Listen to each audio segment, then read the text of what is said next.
सुबह की हल्की धूप आंगन में फैल रही थी। घर वहीं था, दीवारें वहीं थीं, लेकिन घर की रौनक जैसे कहीं खो गई थी। रमेश जी रोज की तरह सुबह जल्दी उठे। नल से गिरती पानी की आवाज आज उन्हें अजीब सी लग रही थी। उन्होंने पूजा की थाली उठाई, लेकिन मन आज भगवान में नहीं लग रहा था। उनकी नजर बार बार उस दीवार पर टंगी तस्वीर पर चली जाती थी। एक पुरानी सी फोटो, 4 बच्चे, मुस्कुराते चेहरे, और बीच में रमेश जी और सावित्री जी, वही बच्चे जिनके लिए उन्होंने अपनी जिंदगी का हर सपना छोड़ दिया था। रसोई में सावित्री जी थीं। आज भी उन्होंने 4 लोगों का नाश्ता बनाया था, 4 प्लेटें, 4 गिलास। फिर अचानक उन्हें याद आया, अब तो इस घर में सिर्फ 2 ही लोग रहते हैं। उन्होंने धीरे से 2 प्लेटें वापस रख दी। उनकी आंखें भर आईं। रमेश जी ने देखा, पर कुछ कहा नहीं। कुछ सवाल ऐसे होते हैं जिनका जवाब शब्दों में नहीं मिलता। दोपहर के समय फोन की घंटी बजी। बड़े बेटे अमित का कॉल था। पिताजी, कैसे हैं आप? रमेश जी की आवाज में राहत थी। ठीक है बेटा, तुम बताओ। पिताजी, आप और माँ अगले महीने हमारे यहाँ आ जाइए। रमेश जी का चेहरा खिल उठा। हाँ बेटा, जरूर आएंगे। लेकिन कॉल कटने से पहले पीछे से एक आवाज आई। 1 महीने से ज्यादा नहीं रुकेंगे ना? आवाज बहू की थी। अमित ने जल्दी से फोन काट दिया, लेकिन वो शब्द रमेश जी के दिल में किसी कांटे की तरह चुभ गए।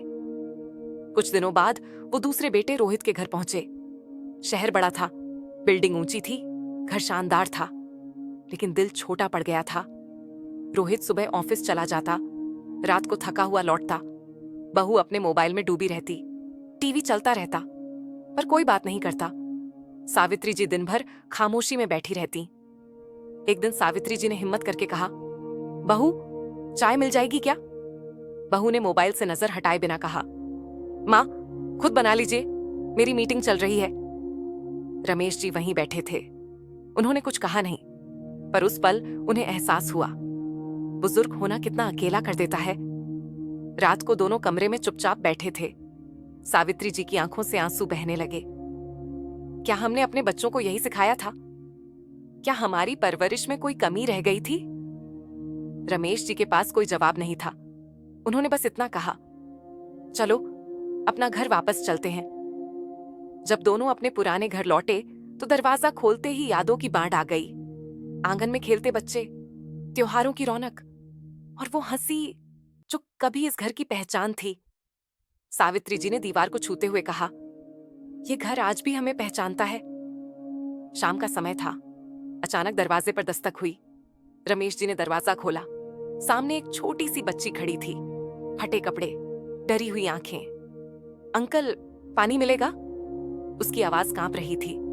रमेश जी एक पल रुके नहीं। आओ बेटा। सावित्री जी ने उसे पानी दिया, खाना खिलाया। बच्ची चुपचाप खाती रही। कई दिनों बाद सावित्री जी के चेहरे पर सच्ची मुस्कान आई। उन्होंने बच्ची के सिर पर प्यार से हाथ फेरा। रमेश जी बाहर आंगन में बैठे थे। आसमान की तरफ देखते हुए उन्होंने सोचा, शायद खुशियां रिश्तों से नहीं जाती, शायद खुशियां इंसानियत से लौटती हैं।